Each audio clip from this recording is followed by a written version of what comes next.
म्हणजे 90 अंशाचा कोन। या ठिकाणी हा 90 अंशाचा कोन तयार होतो, म्हणून याला आपण काटकोन त्रिकोण असं म्हणतो।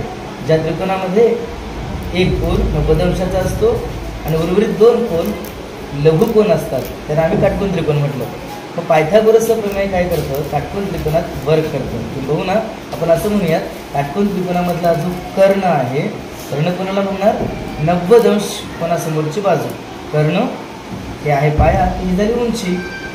जर आपण असं ठेवलं तर तरी कर्ण हाच असेल, पाया हा बनेल, उंची ही होईल। तर अशा पद्धतीने आपल्याला एखाद्या त्रिकोणामध्ये कर्ण, पाया आणि उंची सांगता येतं। मग हे काटकोन त्रिकोणामध्ये जेव्हा कर्ण असतो, पायथागोरस यांनी काय शोध लावला होता, तर कर्ण म्हणजे कर्णावर जर आम्ही चौरस काढला, म्हणजे बघा ना, आता या ठिकाणी हा जो चौरस आहे, चौरस कशाला म्हणतो आम्ही, अगदी चारही कोण काटकोन आहेत आणि सर्व बाजू समान लांबीच्या असतात। म्हणजे इकडे पहा, याच्यावरचं चौरस म्हणण्याचं कारण काय झालं, याची लांबी, या कर्णाची लांबी आणि चौरसाची लांबी अगदी सारखी आहे आणि या ठिकाणी 1 2 3 4 5 एकक या चौरसाची लांबी आहे, तर उंची देखील तेवढीच आहे। पण हा चौरस या ठिकाणी कर्णावर काढलेला चौरस म्हणजे हा झाला 5x5 चा चौरस। त्याचं क्षेत्रफळ किती बनलं मग, तर 5 × 5 25 एकक झालं। मग आता उंचीवरचा चौरस, हे बघा हा उंचीवरचा चौरस, उंचीवरचा चौरस म्हणजे उंचीची लांबी असणारा चौरस। मग इथे काय झालंय, 1 2 3 4 4 एकक लांबी, 4 एकक उंची, म्हणजे या चौरसाचं क्षेत्रफळ 16 एकक झालं। 16 चौरस एकक असं आपण त्याला म्हणतो। कर्णावरच्या चौरसाचं क्षेत्रफळ 25 चौरस एकक, उंचीवरच्या चौरसाचं क्षेत्रफळ 16 चौरस एकक। मग पायाच्या बाबतीमध्ये हे बघा, पाया आहे 3 एकक, म्हणजेच 1 2 3 ही आपल्याला लांबी भेटली। मग याचा चौरस तयार करायचा तर 3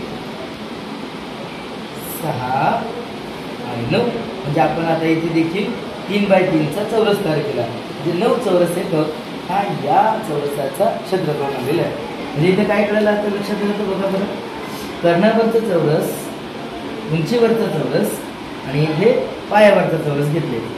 पण पायथागोरसांचं म्हणणं काय होतं, कर्णावर जो चौरस काढतो त्याची बरोबरी असते या दोन चौरसासोबत।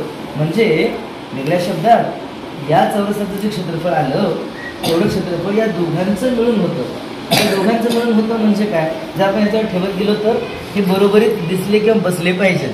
चला प्रयत्न करूया, तुम्ही मला कोणीतरी बसवून दाखवा, हे सगळे मिळून हा चौरस पूर्ण करायचा आहे। ओके, दिवस एकीकडे दिवस नंतर जाऊ, प्रत्येकाकडे देत जाऊ।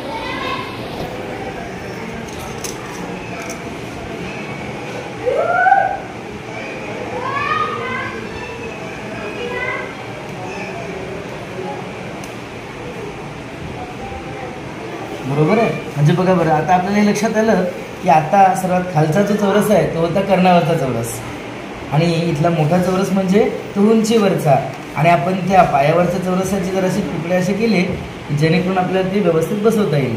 आणि अशा पद्धतीने आम्हाला कळालं, पायावरचा चौरस अधिक उंचीवरचा चौरस बरोबर कर्णावरचा चौरस। तर यालाच पायथागोरसच्या सूत्रामध्ये कर्ण वर्ग बरोबर पाया वर्ग अधिक उंची वर्ग असं लिहिलं जातं।